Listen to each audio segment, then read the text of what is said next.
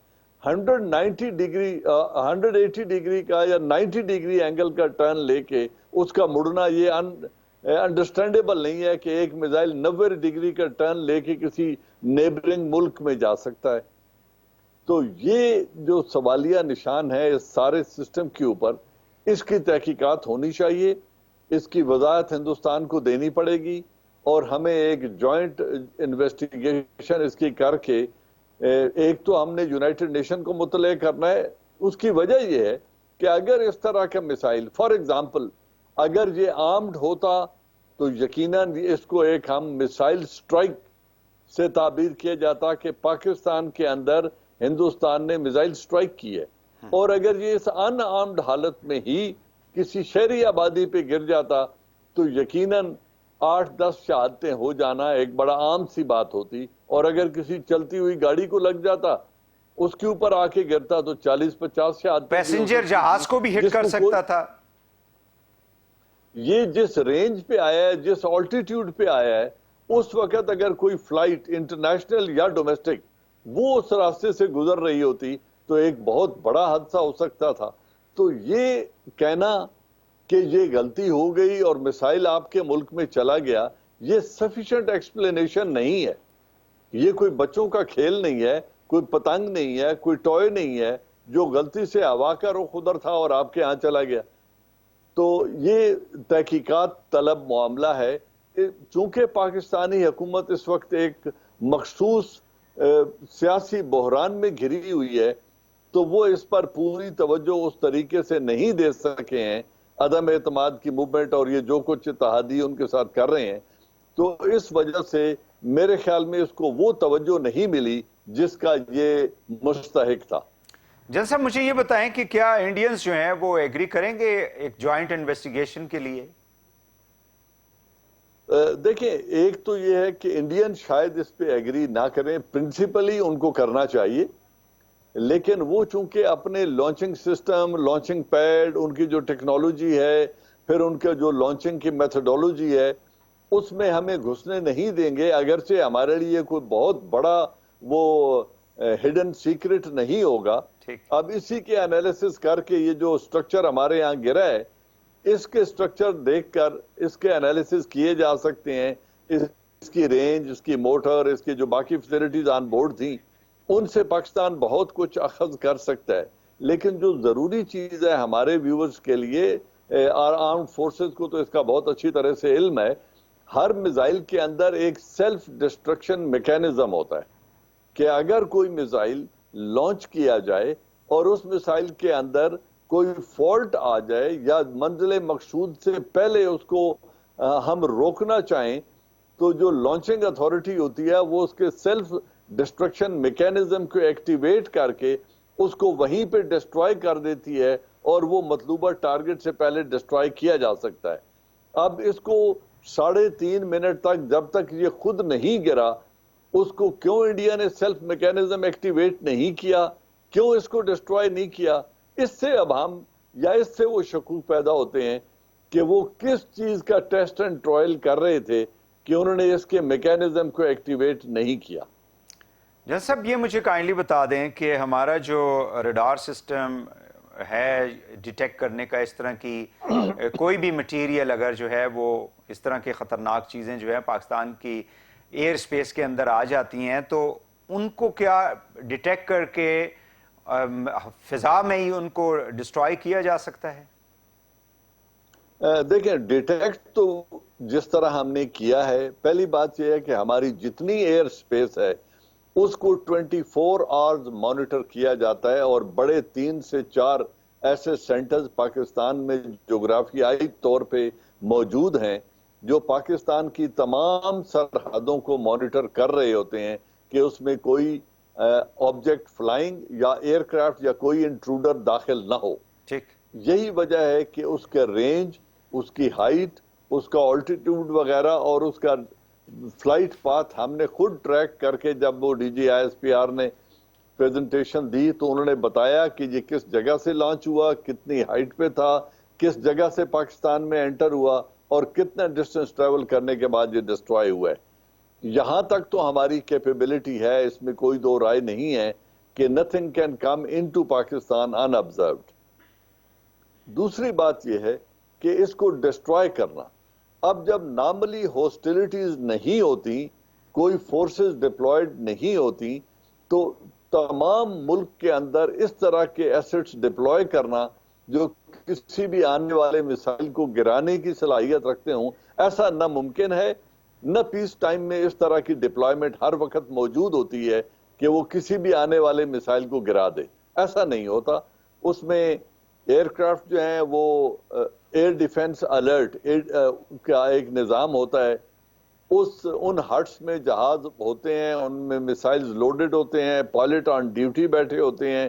جب سکریمبل ہوتا ہے تو ان کو ٹارگٹ دیا جاتا ہے اور وہ آ کے اس جہاز کا جو ملک میں داخل ہو اس کا گھیراؤ کر کے یا اس کو ڈسٹرائے کرتے ہیں یا لینڈ کروا لیتے ہیں. لیکن جو میسائل ہے یہ 3 منٹ کے اندر اندر اپنی منزل تک پہنچ جائے گا. تو اس طرح کے نظام ہونا کہ 3 منٹ کے اندر اندر آپ پیس ٹائم میں جب ہاسٹیلٹیز نہیں ہیں تو آپ اتنے تیار بیٹھے ہوں آپ اس کو گرا دیں، ایسا امیجن کرنا تھوڑا سا مطلب بہت زیادہ we are expecting too much, ایسا ہوتا نہیں. ٹھیک ہے جن صاحب، مجھے ایک کوائنلی، کیونکہ پاکستانی جو ہے ظاہر ہے ہر پاکستانی جو ہے وہ اپنے ملک کی دفاع کے لیے بہت زیادہ کنسرن ہے اور کنسرن ہوتا ہے اور ہونا بھی چاہیے.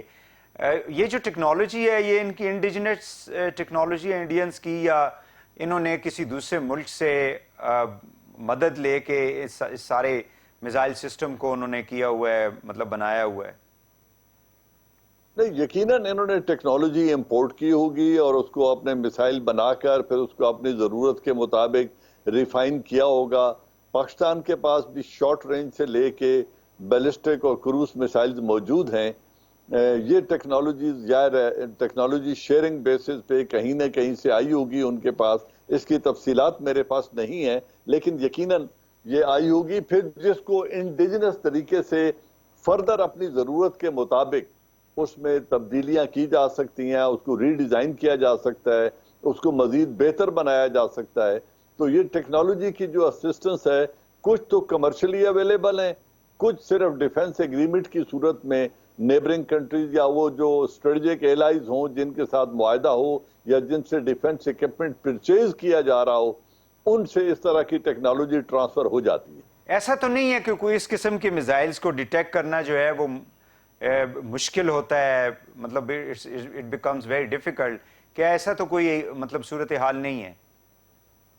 نہیں، میسائل کو ڈیٹیکٹ کرنا ایک ہے، لیکن دیکھیں جب دونوں neighbouring countries nuclear weapon states ہوں، ان کے پاس میسائل موجود ہو، دونوں کے پاس میسائل ٹیکنالوجی ہو، دونوں کے پاس میسائل ایسے ہوں جو ہر طرح کا وار ہیڈ کیری کر سکتے ہیں، تو اس میں جو مس کیلکولیشن ہے، جس کا خطرہ یہ ہوتا ہے کہ یہ آنے والا میسائل کیا لے کر آ رہا ہے، وہ مس کیلکولیشن ڈینجرس ہوتی ہے.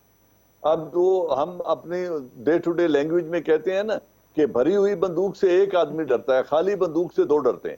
صحیح. اب جو بندوق آپ کے اوپر تان رہا ہے اگر وہ خالی ہے تو اس کو پتا ہوگا کہ اس کے اندر تو کچھ نہیں ہے، لیکن سامنے والا تو یہ یقین سے نہیں کہہ سکتا کہ اس کے اندر کچھ نہیں ہے، وہ تو سمجھتا ہے یہ مجھے شوٹ کرنے لگا ہے. بالکل صحیح ہے. تو یہ جو میسائل کا آنا، اب جب وہ آ رہا تھا تو ہمیں کچھ پتا نہیں تھا کہ اس کے آگے وار ہیڈ ہے یا نہیں ہے، یہ شارٹ رینج ہے یا لانگ رینج ہے، یہ کس رینج کا میسائل ہے جو فائر کیا گیا ہے، کس ٹارگٹ پر جا رہا ہے. یہ چیزیں 3 سے 4 منٹ کے اندر اندر جج کر لینا صحیح ہے. بہت مشکل ہوتا ہے، کیونکہ ہندوستان کے پاس ایسے میسائل بھی موجود ہیں جو 2000 کلومیٹر تک سٹرائک کرتے ہیں. ہمارا تو کل ملک کی 650 سے 700 کلومیٹر کی ڈیپتھ ہے، سینٹر سے 450 کلومیٹر ہے. تو ہمارے لیے تو ان کا شارٹ رینج میسائل بھی بڑے اسٹریٹجک آبجیکٹیو اچیو کر سکتا ہے. تو یہ جو ابہام ہے نا، یہ جو مس کیلکولیشن ہو سکتی ہے، یہ خطرناک ہے. اور اس کے لیے میں کہہ رہا ہوں کہ ہمیں یونائٹڈ نیشن میں جانا چاہیے. ہمیں آئندہ کے لیے کوئی ایسا سسٹم ایوالو کرنا چاہیے کہ جب بھی ہندوستان اور پاکستان کسی ایسے رینجز پر اپنی ٹرائل کر رہے ہوں جہاں اس خدشے کا یا اس کا احتمال ہو اس بات کا کہ کوئی مس کیلکولیشن ہو سکتی ہے، تو ایک انفارمیشن شیئرنگ کا میکینزم بننا چاہیے تاکہ آئندہ اس طرح کے حادثات نہ ہو سکیں اور کوئی بڑا خطرہ یا مس کیلکولیشن نہ ہو جائے. بہت شکریہ اعجاز امان صاحب، بڑے بہترین طریقے سے اور بڑی تفصیل سے آپ نے جو ہے یہ ساری سچویشن اس کو آپ نے ہمارے ناظرین کے لیے ایکسپلین کیا. ناظرین یہاں پہ ایک شارٹ بریک لیں گے اور واپس آ کے اسی ایشو کے اوپر بات جاری رکھیں گے. بریک کے بعد ہمارے ساتھ رہیے گا.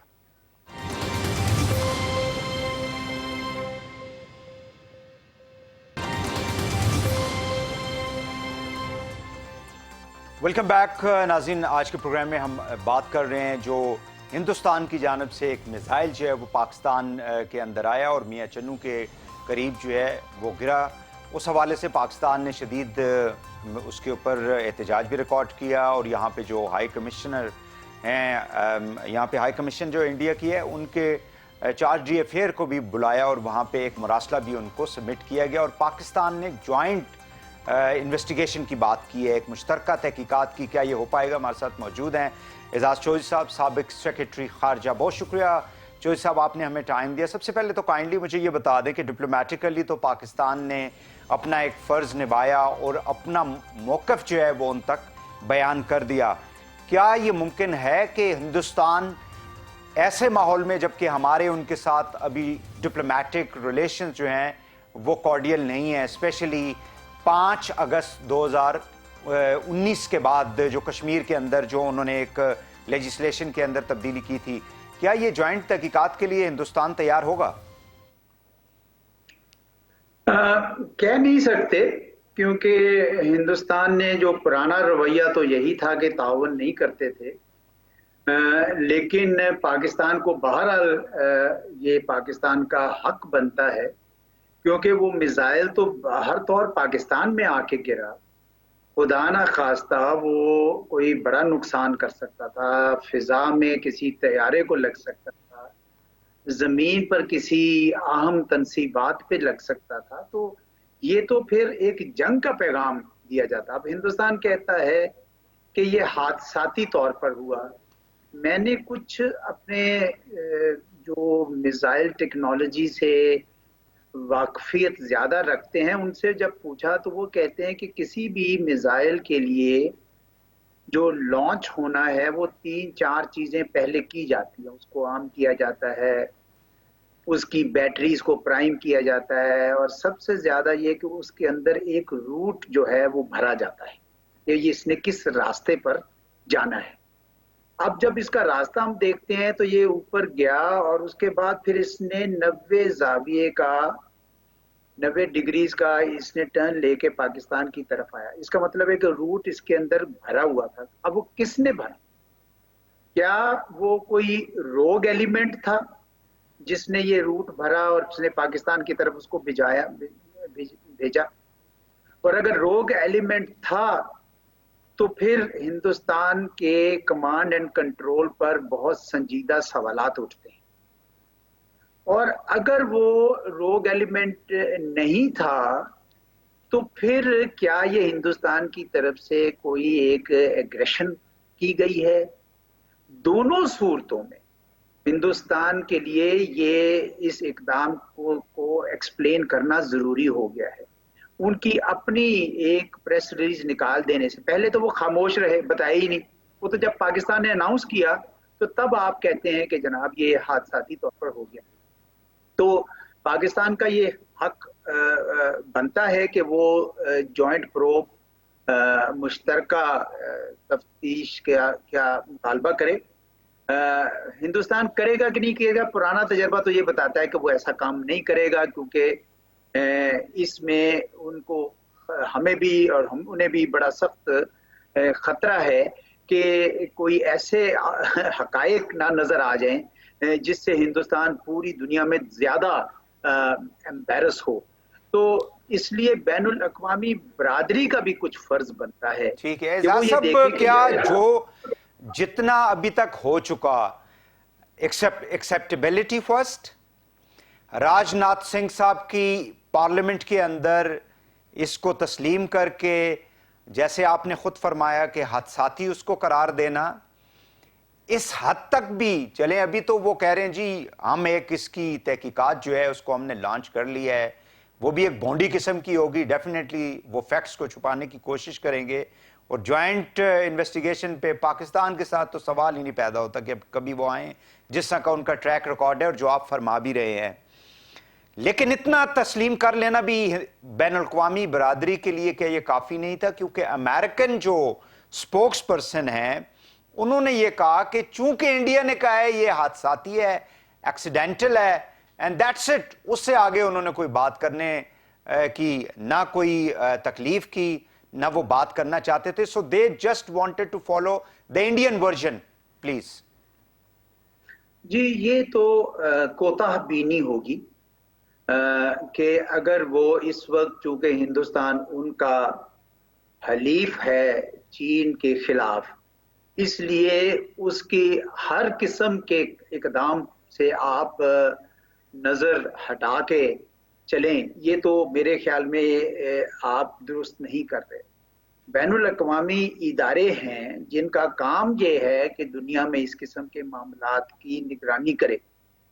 اب مجھے امید ہے کہ یہ معاملہ جو میزل ٹیکنالوجی والے جو ادارے ہیں وہ بھی کانفرنس آن ڈس آرمامنٹ جو جنیوا میں ہے، وہ بھی انٹرنیشنل اٹامک انرجی ایجنسی کیونکہ سیفٹی اینڈ سیکیورٹی کا مسئلہ آیا ہے، وہ بھی ایکاؤ انٹرنیشنل جو ہوائی جہازوں کی اور سول ایویشن کو دیکھتی ہے مونٹریال میں، اقوام متحدہ کی جو تنظیم ہے وہاں پہ نیو یارک میں، ان سب کے ساتھ یہ نوٹس لینا پڑے گا۔ یہ ہو نہیں سکتا اس طریقے سے کہ آپ یہ کہیں کہ ہندوستان نے کہہ دیا اور آپ نے مان لیا۔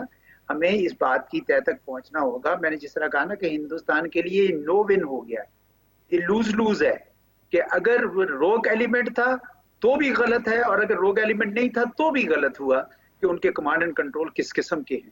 تو پاکستان جو ہے وہ بالکل اس کو ہلکا نہ لے، پاکستان کا یہ بالکل حق بجانب ہے۔ بہت بڑا نقصان ہو سکتا تھا، اس وقت کئی جہاز تھے ہوا میں، دو میری اطلاع کے حساب سے غیر پاکستانی جہاز بھی اوپر کر رہے تھے، تقریباً اسی ہائٹ پر تھے۔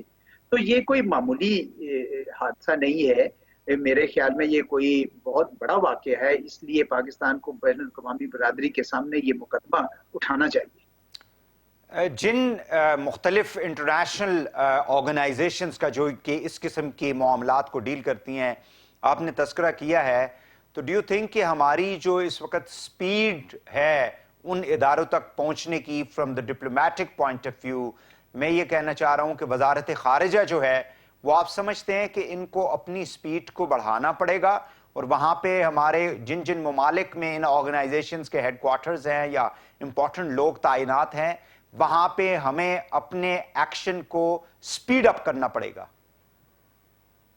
جناب وزارت خارجہ کے جو سفارتکار ہیں قومی سلامتی کے معاملے میں بہت چست رہے ہیں۔ پرانا ریکارڈ اٹھا کے دیکھ لیں، انہوں نے ہمیشہ اس معاملے میں پاکستان کے قومی مفاد کی حفاظت میں کوئی دقیقہ فروگزاشت نہیں کیا۔ تو مجھے یقین ہے کہ ہمارے سفارتکار اس وقت بھی اس معاملے میں بھی وزارت خارجہ جو ہے وہ پیچھے نہیں رہے گی۔ لیکن ایک حقیقت ہے، حقیقت یہ ہے کہ جس طرح آپ نے کہا کہ امریکہ کے سپوکس مین نے زیادہ اس کے اوپر بات نہیں کی کیونکہ ان کو یہ نظر آتا ہے کہ وہ ہندوستان کو اس وقت پیچھا نہیں کرنا چاہتے، لیکن ان کو اس بات کا اندازہ ہونا چاہیے کہ آج وہ ان کی اس قسم کی کسی غلط حرکت کو پس انداز کریں گے تو کل کو یہی چیز ان کے سامنے بھی آئے گی، تو پھر وہ کیا سوچیں گے؟ تو پاکستان تو میرے خیال میں اس کا مقدمہ لڑے گا، اٹھائے گا، اور میرے خیال میں اس کو پورا حق بجانے گا۔ خدا اچھا ایک امپورٹنٹ ریفرنس میں آپ کو دینا چاہ رہا ہوں کہ یورینیم کے حوالے سے، نیوکلیئر کچھ مواد کے حوالے سے، یورینیم مواد کے حوالے سے ہندوستان کے اندر پچھلے چند ماہ میں ہم نے دیکھا تھا کہ مختلف ان کے اپنا میڈیا جو ہے رپورٹ کر رہا تھا کہ وہاں پہ کچھ موومنٹ، کچھ پرائیویٹ لوگ جو ہے اس کو کیری کر رہے تھے، اور وہ خبریں جو ہیں ایون یورپ کے میڈیا کے اندر بھی ہائی لائٹس ہوئیں. بٹ انفارچونیٹلی آئی اے ای اے ہے، یو این ایس سی ہے، باقی جتنے بھی ادارے ہیں بین الاقوامی جو ان چیزوں کو دیکھتے ہیں، کسی نے ہندوستان سے تو کوئی جواب نہیں طلب کیا ابھی تک. یہ ہو سکتا ہے کہ پبلکلی نہ کیا ہو، لیکن اندرون خانے یعنی جو بائی لیٹرل کانٹیکٹس ہوتے ہیں اس میں یقیناً یہ معاملہ اٹھایا ہوگا، کیونکہ یہ کوئی معمولی بات نہیں ہے. اس سے صرف ہندوستان کا اپنی جو سیکیورٹی ہے، تحفظ ہے، اس سے وابستہ نہیں ہے. یہ تو یورینیم اگر کہیں موومنٹ ہوتی ہے انلیگل، تو یہ تو پوری دنیا کے لیے مسئلہ ہے. اینڈ therefore I believe کہ یہ معاملہ ملکوں نے اٹھایا ہوگا. بہرحال انہوں نے ان کے ساتھ بائیلیٹرلی اٹھایا کہ نہیں اٹھایا، میں کہتا ہوں کہ بین الاقوامی فورم کے اوپر تو ضرور یہ لے جانا چاہیے تاکہ لوگ سیکیورٹی کونسل میں بھی دیکھیں. لے کے جانا چاہیے. آپ کیا سجیسٹ کرتے ہیں؟ دیکھیں، جو سیکیورٹی کونسل میں عموماً معاملات اس وقت جاتے ہیں جب جو متعلقہ ٹیکنیکل آرگنائزیشن سے وہ پروسیس ہو گیا ہوتا ہے، ٹھیک. یا کوئی ملک جو ہے جس کو ڈیمیج ہوا ہے اس کا کوئی وہ اس کی کمپلینٹ یا شکایت کرتا ہے. تو اس وجہ سے ابھی اس معاملے میں میرے خیال میں ہمارے سفارتکار وزارت خارجہ ضرور سوچ بچار کر رہے ہوگے کہ کون سا بہترین فورم ہے جہاں پہ یہ اٹھایا جانا چاہیے. کیا اس کو ہم دہشت گردی کا واقعہ کہہ سکتے ہیں کہ اسٹیٹ ٹیررزم کا یہ کوئی حصہ ہے؟ دیکھیں، اگر تو کوئی روگ ایلیمنٹ تھا یا اسٹیٹ کے اندر سے کوئی روگ ہے یا انہوں نے کوئی ہمیں پیغام دینے کی کوشش کی ہے، تو یقیناً یہ ایک دہشت گردی ہے، بہت بڑی دہشت گردی ہے، یہ عالمی دہشت گردی ہے. یہ صرف پاکستان کے خلاف نہیں ہے. میرے خیال میں اس کو آسان طریقے سے نہیں لیا جا سکتا. اس لیے یہ جو تفتیش ہے یہ بہت ہی اہم ہے، اور یہ تفتیش یہ نہیں ہو سکتی کہ ہندوستان یہ تفتیش کرے اور اس کو دبا دے، کیونکہ اس میں ایک دوسرا فریق پاکستان آ گیا ہے جس کے اندر یہ میزائل گرا تھا. اس وجہ سے یہ ہندوستان کو اس کی جواب دہی کرنا ہوگی. خدا نخواستہ اگر یعنی میں انٹرنیشنل کمیونٹی کے پوائنٹ آف ویو سے کہہ رہا ہوں کہ اگر اس قسم کی کوئی، جیسا وہ کہتے ہیں جی ایکسیڈنٹل یہ ہوا ہے، پاکستان سے اس قسم کی کوئی چیز ہو جاتی تو پھر پوری دنیا جو ہے آج پاکستان کے پیچھے تو پڑی ہوئی ہوتی. آج تو بہت زیادہ ہم سے جواب طلب کیے جا رہے ہوتے. تو یہ ایک ڈبل سٹینڈرڈ ہے، مطلب ابھی چل رہا ہے پوری دنیا، خاص کر یورپین کنٹریز، امریکہ، یو این کے اندر. بھائی صاحب، کس میدان میں آپ کو ڈبل سٹینڈرڈ نظر نہیں آ رہا؟ دوہرا معیار کوئی بھی شعبہ بتا دیجئے مجھے، چاہے وہ ہیومن رائٹس ہوں، چاہے وہ پیس اینڈ وار کے معاملات ہوں. اس لیے وہ ڈبل سٹینڈرڈ تو بدقسمتی سے اس وقت ایک حقیقت بن گئی ہے، اور بین الاقوامی معیار اور بین الاقوامی اقدار اور بین الاقوامی قوانین ان کا کمزور ہونے سے اس قسم کی جو روگ ایکٹیویٹیز ہیں وہ چل رہی ہیں. اس لیے پاکستان اس چیز کی بڑا زور دیتا رہتا ہے کہ ملٹی لیٹرلزم کو یونی لیٹرلزم کی بھینٹ مت چڑھائیں. اگر یہ ہندوستان نے یونی لیٹرلزم کیا ہے تو اس کو پکڑیں، اس کا ہاتھ روکیں. آپ نے صحیح کہا کہ یہ پاکستان کی طرف سے ہوتا تو بڑا شور پڑتا، لیکن میں آپ کو بتاؤں پاکستان سے بالکل نہ ہوتا. ہمارا جو کمانڈ اینڈ کنٹرول ہے 2004 کے بعد سے، اس کے اندر کوئی کسی قسم کی مسائل نہیں آئے ہیں، بلکہ ڈوئل یوز ٹیکنالوجی کے اوپر تو ایک سیک ڈیو کا ایک اور پوری لیئر بنا دی گئی ہے کہ کوئی ایسا مٹیریل نہ چلا جائے، نہ ملک کے اندر آئے نہ ملک سے باہر جائے، جس کا کوئی دوہرا استعمال ہو سکتا ہے، ڈوئل یوز ٹیکنالوجی ہو سکتی ہے. تو ایسے میں پاکستان نے شکر ہے. اور میں آپ کو بتاؤں کہ اگر آپ آئی اے کی ویب سائٹ پہ جائیں، اور ضرور جائیے، وہاں پہ ایسے فسائل مٹیریل کی تھیفٹ کے بہت سارے کیسز رپورٹ ہوئے میرا خیال ہے 3-4 ہزار ہیں، اس سے زیادہ ہیں. تو ایک بھی الحمدللہ پاکستان کا نہیں، کیونکہ پاکستان کی عوام جو ہے وہ خود اس کا یقین ہے کہ پاکستان کی نیوکلیئر کیپیبلٹی ہمیں باہر کی جارحیت سے بچائے گی. اس لیے پاکستان ایک ایک پاکستانی، ایک ایک ہمارا سسٹم اس کی حفاظت کرتا ہے الحمدللہ. چین کا جو رسپانس تھا اب انہوں نے کہا ہے جی کہ دونوں ملک جو ہیں وہ اس کے اوپر گفت و شنید کریں اور کانٹیکٹ کریں، کمیونیکیشن کریں، ڈائیلاگ کریں. تو ڈو یو تھنک کہ چائنیز کے جو سجیشن ہے وہ ہمارے جس طرح سے ان کے ساتھ تعلقات ہیں یہ مطلب درست ہے اور ایک کافی تھا ہمارے لیے؟ دیکھیں چین نے تو یہ بھی کہا کہ اس کی تحقیق بھی کی جائے اور یہ بھی کہا کہ اس کو پریونٹ اٹس ریکرنس، یعنی یہ دوبارہ نہیں ہونا چاہیے. اور اس وجہ سے ہندوستان کے اوپر بڑی ذمہ داری پڑتی ہے. جہاں تک دونوں ملکوں کی بات چیت کا تعلق ہے اس میں کوئی دو رائے نہیں ہے. جو چین کہہ رہا ہے وہی ہم بھی کہہ رہے ہیں، شاید دنیا کے دوسرے ممالک بھی کہہ رہے ہوں. بدقسمتی سے ہندوستان کے ساتھ اس وقت پاکستان کا کوئی مکالمہ نہیں ہو رہا. اس کا نقصان پورے جو بر صغیر ہے، ہمارا جنوبی ایشیا ہے، اس سارے کو ہوگا. اس وجہ سے لیکن ہندوستان میں آپ کو پتا ہے کہ اس وقت جس قسم کی حکومت ہے اور اس کے جس قسم کے عزائم ہیں، اس کی موجودگی میں شاید وہ پاکستان کے ساتھ کسی صحیح طرح کا مکالمہ نہیں کرنا چاہتا. پاکستان تو مودی کرنا چاہتا ہے. سوری آپ کی بات کاٹ رہا ہوں. مودی جو ہے وہ اپنے انٹرنل الیکشنز مختلف ان کے اسٹیٹس کے اندر ہو رہے ہیں، کہیں پہ کامیابی ہو رہی ہے، کہیں پہ ناکامی ہو رہی ہے. تو یہ وہ بھی ایک ایلیمنٹ ڈو یو تھنک کہ ہو سکتا ہے؟ کیونکہ ہندوستان نے ہمیشہ اپنے انتخابات کے اندر، انٹرنل پالیٹکس کے اندر پاکستان کو نشانہ بنا کے جو ہے وہ کامیابی حاصل کرنے کی کوشش کی. تو ڈو یو تھنک کہ وہ اس قسم کی یعنی اس حد تک بھی جا سکتے ہیں انٹرنل اپنے ووٹرز کو اٹریکٹ کرنے کے لیے مودی سرکار جو ہے؟ صاحب کیوں نہیں. دیکھیں مودی سرکار کا اس وقت جو مطمع نظر ہے وہ ایک ہندو ریاست کی تشکیل ہے جس کے اندر مسلمان، سکھ، عیسائی، بدھ یہ سارے اس کا حصہ نہیں ہے، خصوصاً مسلمان کیونکہ وہ تعداد میں 15% ہیں. اسی طرح کشمیر کے اندر بھی انہوں نے ایک افراتفری ڈالی ہے، اس کو پورا کا پورا ضم کر لیا ہے، قبضہ مکمل کر لیا ہے. ایسے میں پاکستان کے ساتھ جو دوستانہ ہے یہ وہ بیانیہ ہے جو ان کی راہ میں رکاوٹ بنے گا. اس لیے مجھے کوئی ایسی امید نظر نہیں آ رہی ہے کہ اس وقت وہ اپنا جو ان کا مقصد ہے، مطمع نظر ہے، اس کو چھوڑ کر پاکستان کے ساتھ دوستی کی خواہش کرنے لگ جائیں. تو اس میں زیادہ امید تو میں سچی بات ہے نہیں مجھے ہے، لیکن یہ مجھے ضرور ہے کہ ہندوستان کے اندر بھی کچھ لوگوں نے یہ کہا ہے کہ آپ کیوں ٹو فرنٹ سچویشن پیدا کر رہے ہیں. ٹھیک ہے بہت شکریہ اعزاز چوہی صاحب، تھینک یو ویری مچ. جی ہمارے ساتھ سابق سیکرٹری خارجہ اعزاز چوہی صاحب ہمارے ساتھ تھے. ناظرین یہاں پہ ایک شارٹ بریک لیتے ہیں، واپس آئیں گے تو پروگرام کو آگے بڑھاتے ہیں. ہمارے ساتھ رہیے گا.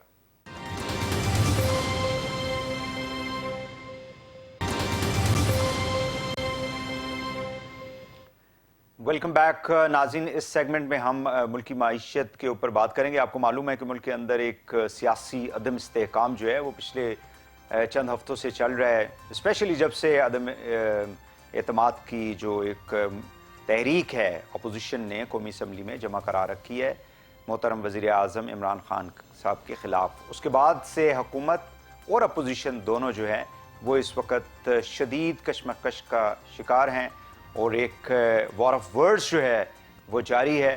اور الٹیمیٹلی وہ وار جو ہے وہ نیشنل اسمبلی کے اندر جانی ہے اور دیکھنا یہ ہے کہ کیا عمران خان صاحب بچیں گے، یہ حکومت سروائیو کر پائے گی یا کہ اپوزیشن اس کو ٹاپل ڈاؤن کر لے گی. اس کے درمیان میں معیشت جو ہے وہ ایک بہت بڑا چیلنج رہا ہے اس حکومت کے لیے بھی، پچھلی حکومتوں کے لیے بھی، کیونکہ عام آدمی جو ہے وہ مہنگائی کی وجہ سے، بے روزگاری کی وجہ سے کافی زیادہ پریشان ہے. اور ظاہر ہے کہ انٹرنیشنلی بھی حالات کچھ اچھے نہیں رہے ہیں پچھلے چند سالوں کے دوران. کووڈ، پھر اس کے بعد ابھی رشیا یوکرائن جو کانفلکٹ ہے، اور اس کے علاوہ بھی کافی وجوہات ہیں. میرے ساتھ موجود ہیں ڈاکٹر فاروق سلیم صاحب، سینئر آپ معاشی ماہر ہیں، بہت قریب سے دیکھتے ہیں معیشت کو. بہت شکریہ ڈاکٹر صاحب، آپ نے ہمیں ٹائم دیا. سب سے پہلے تو مجھے یہ تھوڑا سا ایک انٹروڈکشن سا دے دیں کہ اس وقت جو ہماری معیشت ہے وہ کہاں پہ کھڑی ہے، کیونکہ مفتاح اسماعیل صاحب یہ کہتے ہیں کہ گورنمنٹ کے کچھ انہوں نے جو ڈیسیژنز لیے ہیں پچھلے چند ہفتوں کے دوران اس کی وجہ سے آئی ایم ایف کا پروگرام بھی افیکٹ کر سکتا ہے. Please go ahead.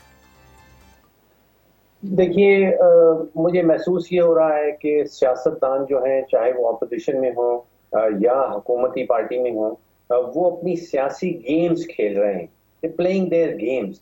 اور یہ گیمز کھیلی جا رہی ہیں جس وقت معیشت جو ہے وہ آپ سوچیے کہ ایک ایمرجنسی کی حالت ہے، اتنی ساری خطرے کی گھنٹیاں بج رہی ہیں اور ان کو کوئی سننے کو یا ان کا کوئی جواب بنانے کے لیے مجھے اس وقت تیار نہیں ہے۔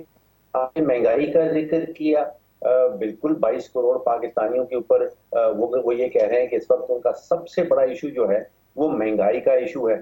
اور ابھی جو 10 مارچ کو حکومت کے ادارے نے پاکستان بیورو آف اسٹیٹسٹکس نے جو رپورٹ دی ہے اس میں ابھی تک جو سینسٹیو پرائس انڈیکس ہے وہ تقریباً 16.5 پہ آ رہا، لیکن اگر کھانے پینے کی چیزوں کے اوپر آپ غور کریں تو وہ رپورٹ یہ بتا رہی ہے کہ ٹماٹر کی قیمت کوئی 170% بڑھی ہے، گھی کوئی 47% بڑھا ہے، دال مسور کوئی 36%، پیٹرول 33%۔ اب اس دوران پاکستانیوں کی آمدن نہیں بڑھی، تو قیمتیں بڑھ رہی ہیں، آمدن نہیں بڑھ رہی، تو آپ سمجھیے کہ ایک دو دھاری تلوار چل رہی ہے۔ ویسے ٹماٹر پہ نا، میں تو ٹماٹر کی آپ نے بات کی تو پرائم منسٹر کہتے ہیں میں کوئی ٹماٹر اور پیاز کے نرخ جو ہے ان کو تو نہیں ٹھیک کرنے کے لیے آیا۔ Please go ahead. دیکھیے وہ یہ کہہ رہے ہیں تو پھر جن لوگوں نے ووٹ ڈالا ہے وہ کوئی اخلاقیات یا کیریکٹر بلڈنگ کے لیے تو ہمارے ہاں آلریڈی مولوی حضرات ہیں جو ہمیں اس قسم کی باتیں بتاتے ہیں۔ جی دیکھیے ایک اور بڑی خطرناک بات ہے، مجھے خدشہ اس چیز کا ہے کہ بڑی سنگین اور شدید قسم کی قلتیں آنے والی۔ ایک تو ڈالر کی قلت آنے والی، آپ نے IMF کا ذکر کیا، میرا خیال ہے کہ ہمارے پاس 5 سے 6 مہینے سے زیادہ نہیں ہے to get back into the IMF programme. IMF کا حصہ اگر ہم نہیں بنتے تو ڈالر کی اتنی شدید قسم کی قلت آنے والی ہے اس ملک کے اندر، اور اس کے ساتھ پھر آپ سوچیے گا کہ پیٹرول اور ڈیزل کی قلت آ جائے گی۔ اس وقت جو تیل کی کمپنیز ہیں وہ یہ کہہ رہی ہیں کہ ان کو تقریباً 23 روپے فی لیٹر نقصان ہو رہا ہے باہر سے تیل منگوا کے پاکستان کے اندر تیل بیچنے کا، تو ایک نیا گردشی قرضہ کھڑا ہو رہا۔ پہلے آپ کو یاد ہے کہ ہم بجلی کے گردشی قرضے کی بات کیا کرتے تھے، اب وہ پرائس ڈفرینشل کلیم کہلاتا ہے کہ حکومت نے ان آئل کمپنیز کو وعدہ کر رکھا ہے کہ جو وہ نقصان کر رہی ہیں وہ حکومت پاکستان اپنے خزانے سے نکال کے ان کو دے گی۔ اگر وہ نہیں دے پاتی کیونکہ اس کے پاس تو بجٹ میں پیسے نہیں ہیں تو پھر پیٹرول کی قلت آ جائے گی، پھر ڈیزل کی قلت آ جائے گی۔ پھر آپ نے یوکرین اور رشیا کی جو جنگ ہے اس کا ذکر کیا، وہاں سے گندم ہم منگواتے ہیں تو پھر گندم کی قلت کچھ مہینوں میں شروع ہو جائے گی۔ تو یہ بڑے سنگین مسائل ہیں، لیکن آپ دیکھ رہے ہیں کہ اپوزیشن کی جماعتیں اپنے نمبر پورے کر رہے ہیں اعتماد کے لیے، عدم اعتماد کے لیے، اور حکومتی پارٹی جو ہے وہ کہہ رہی ہے کہ ہم نے 10 لاکھ بندے اکٹھے کر لینے ہیں۔ تو سیاسیات ایک سنگین جبکہ معاشی بحران کے درمیان میں ملک کھڑا ہے۔ تو کائنڈلی مجھے یہ بتا دیں کہ گورنمنٹ کا جو کرنٹ اکاؤنٹ ڈیفیسٹ ہے یا فارن ریزروز ہیں ہمارے، یا جو ان کے کیلکولیشنز ہیں کہ ہم اپنے اہداف جو ہیں اینڈ آف دا ایئر جو ریونیو کے حوالے سے ہیں وہ ہم پورا کر لیں گے، تو ڈو یو تھنک کہ یہ جو چیلنجز ہیں یہ اسی طرح پھر قائم رہیں گے؟ کرنٹ اکاؤنٹ ڈیفیسٹ بھی رہے گا، ٹریڈ ڈیفیسٹ مزید بڑھ رہا ہے، تو یہ تو معیشت ہماری کس طرف پھر جا رہی ہے؟ دیکھیے آپ نے 2 چیزوں کا ذکر کیا، تجارتی خسارے کا جو ٹارگٹ حکومت نے سیٹ کیا تھا پورے سال کا وہ 28 ارب ڈالر کا تھا، اور اب پروجیکشن جو آ رہی ہے میرا تخمینہ یہ ہے کہ 50 ارب ڈالر کا کہیں تجارتی خسارہ آئے گا۔ تو آپ سوچیں کہ 28 ارب کا ٹارگٹ اور 45 یا 50 ارب کا تجارتی خسارہ، اب وہ ڈالرز کہاں سے آئیں گے؟ جو 50 ارب ڈالر کا خسارہ ہے وہ ڈالر ہم کہاں سے لائیں گے؟ پھر آپ نے کرنٹ اکاؤنٹ ڈیفیسٹ کا ذکر کیا، حکومت نے جو ٹارگٹ سیٹ کیا تھا وہ 13 ارب ڈالر کا تھا، جو خسارہ ہونے چلا ہے وہ تقریباً 20 ارب کا ہوگا۔ تو ان کے سارے تخمینے جو ہیں وہ غلط ثابت ہو رہے ہیں، سارے کے سارے ٹارگٹ جو ہیں وہ بہت بری طرح آپ سمجھے کہ پٹ رہے ہیں۔ اس کے ساتھ ساتھ جو ہم نے یا اس حکومت نے پاکستان کی ایک جو ریپوٹیشن عالمی اداروں کے ساتھ قائم کی ہے، آپ سوچئے کہ IMF کے ساتھ ہم نے فروری 2021 میں بے شمار وعدے کیے تھے، اور ان وعدوں کے نتیجے میں پھر ہم نے $500 ملین وصول کر لیا۔ پھر اپریل میں ہمارے پاس ایک نئے وزیر خزانہ آ گئے، انہوں نے کہا جی کہ ہم نے تو کوئی وعدے پورے نہیں کرنے۔ دوبارہ سے جنوری 2022 کو آپ یاد کریں کہ منی بجٹ کا اعلان ہوا تھا, بے شمار وعدے کیے گئے تھے IMF کے ساتھ, اور پھر $1 بلین ان وعدوں کے نتیجے میں وصول کر لیا. پھر فروری کی 28 تقریر یاد کر لیں وزیر اعظم صاحب کی, انہوں نے تقریباً وہ سارے وعدوں سے وہ مکر گئے. تو اب آپ اندازہ کیجئے کہ یا تو وزارت خزانہ حکومت پاکستان ان عالمی اداروں کے ساتھ وعدے نہ کرے, اگر وعدے کر رہے ہیں تو پھر اس کو پورا کریں.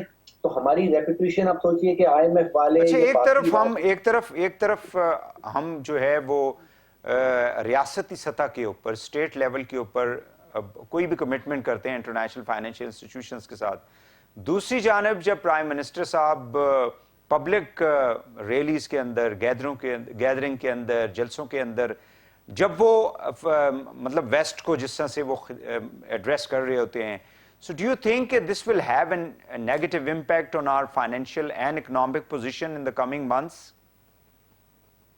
یہ بہت خطرناک سچویشن ہے. مجھے سمجھ نہیں آتی کہ حکومت والے یا اپوزیشن والے وہ یہ خطرے کی گھنٹیاں کیوں نہیں بجا رہے.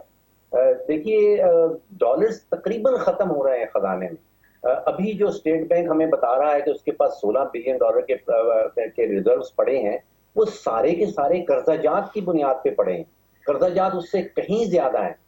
اگلے 12 مہینوں کے اندر ہم نے تقریباً $30 ارب کی پیمنٹ کرنی, جس میں سے $14 ارب تو صرف قرضہ جات جو ہیں وہ واپس کرنے ہیں. تو اتنا بڑا پریشر ہے, اتنی اسٹرانگ آپ سمجھے کہ وہ خطرے کی گھنٹیاں بج رہی ہیں, لیکن کسی کے اوپر کوئی اثر نہیں ہو رہا. تو سفر جو کریں گے وہ تو 22 کروڑ پاکستانی سفر کریں گے. اور آپ دیکھ لیجئے کہ 2 ممالک ایسے ہیں جہاں پہ سیاستدانوں نے یہی حال کیا تھا جو پاکستان میں ہو رہا ہے. اس میں سے ایک سری لنکا ہے اور دوسرا لیبنان ہے. اب سری لنکا نے پچھلے ہفتے آپ اندازہ کیجئے کہ حکومت نے 3.5 گھنٹے کی لوڈ شیڈنگ آرڈر کر دی, کیونکہ انہوں نے بھی ایگزیکٹلی یہی کیا تھا. تجارتی خسارہ بہت زیادہ تھا, ڈالرز سینٹرل بینک کے پاس تھے نہیں. اب وہ اس صورت پہ اس حال پہ پہنچ گئے ہیں کہ ان کے پاس ڈالرز نہیں ہے کہ وہ تیل خرید سکیں اور اپنے بجلی کے پلانٹ چلا سکیں. تو 7.5 گھنٹے کی وہاں پہ انہوں نے لوڈ شیڈنگ جو ہے وہ آرڈر کر دی. تو یہاں پہ خوراک کی شارٹیج قلت ہو جائے گی, پیٹرول کی قلت ہو جائے گی, ڈیزل کی قلت ہو جائے گی. تو اس کے لیے کون پلاننگ کر رہا ہے؟ اس کا مطلب یہ ہوا کہ مطلب اپوزیشن گورنمنٹ دونوں ہی جو ہے وہ حالات کے اوپر سارا کچھ چھوڑ رہی ہے کہ جو گورنمنٹ میں ہوگا وہی پھر بھگتے گا اس کو. کائنڈلی مجھے یہ بتا دیں کہ اگر ڈالر پہ پریشر پڑتا ہے اور جس طرح سے بڑھ رہا ہے ابھی, تو اس سے تو پھر مہنگائی میں تو مزید اضافہ ہوگا. کافی چیزیں تو ہم امپورٹ کرتے ہیں, گندم تک تو ہم باہر سے منگا رہے ہیں. جی بالکل 100% درست کہہ رہے ہیں. اور خدشہ اس چیز کا ہے کہ کہیں ڈالر بہت تیزی سے نہ گرنے لگے. دیکھیے اگر ہم IMF کے پیکج کا حصہ یعنی روپی گرے گا ڈالر بڑھے گا. روپی بہت تیزی سے گر سکتا ہے ڈالر کے سامنے. اب 180 کی ہم آلریڈی بات کر رہے ہیں. اگر 200 روپے پہ چلا جاتا ہے تو آپ سوچئے کہ پاکستان میں پیٹرول کی قیمت کیا ہوگی, پاکستان میں ڈیزل کی قیمت کیا ہوگی, باقی جتنی چیزیں آپ نے کا ذکر کیا جو ہم امپورٹ کر رہے ہیں تو ان کا کیا بنے گا. دیکھیے جو پارلیمانی ڈھانچہ ہم فالو کر رہے ہیں وہ برطانیہ کا پارلیمانی جمہوری ڈھانچہ ہے, جس میں شیڈو کیبنٹس ہوتی ہیں. جو اپوزیشن ہے وہ اپنے متبادل بجٹ بنا کے رکھتی ہے, وہ اپنے متبادل آپ کو حکمت عملی, معاشی حکمت عملی آپ کے سامنے رکھتی ہے. تو یہاں پہ تو وہ جو دونوں پہیے ہیں ہماری جمہوریت کے, چاہے وہ اپوزیشن والے ہوں یا حکومتی پارٹی ہو, انہوں نے جیسے آپ نے شروع میں کہا کہ انہوں نے تو سب کچھ اللہ پہ چھوڑ رکھا ہے, وہ تو امیدوں پہ چھوڑ رکھا ہے. وہ امید جو ہے بلکہ وہ جو میں نے مفتاح اسماعیل صاحب کی پریس کانفرنس کا ذکر کیا وہ تو بہت بھیانک قسم کی سچویشن ڈپیکٹ کر رہے ہیں. تو اگر مطلب وہ لوگوں کو وارن کر رہے ہیں کہ اگر اپوزیشن والے حکومت میں آ گئے تو آپ ہم سے بھی کچھ زیادہ جو ہے نا وہ توقعات نہ رکھیں کہ روٹی جو ہے وہ 5 روپے کی ہو جائے گی, پیٹرول جو ہے وہ 90 روپے کا لیٹر ہو جائے گا. It's not going to happen in this country. جی میں نے مفتاح صاحب کی پریس کانفرنس نہیں دیکھی, لیکن جو باتیں آپ بتا رہے ہیں اس وقت تو جو موجودہ حکومت ہے PTI کی حکومت, وہ لگتا ہے ایسے ہے کہ بارودی سرنگیں بچھا رہی ہے کہ اگر وہ عدم اعتماد کا ووٹ ہار جاتے ہیں اور نئی حکومت آتی ہے تو آپ اندازہ کیجئے کہ نئی حکومت کو آتے ساتھ ہی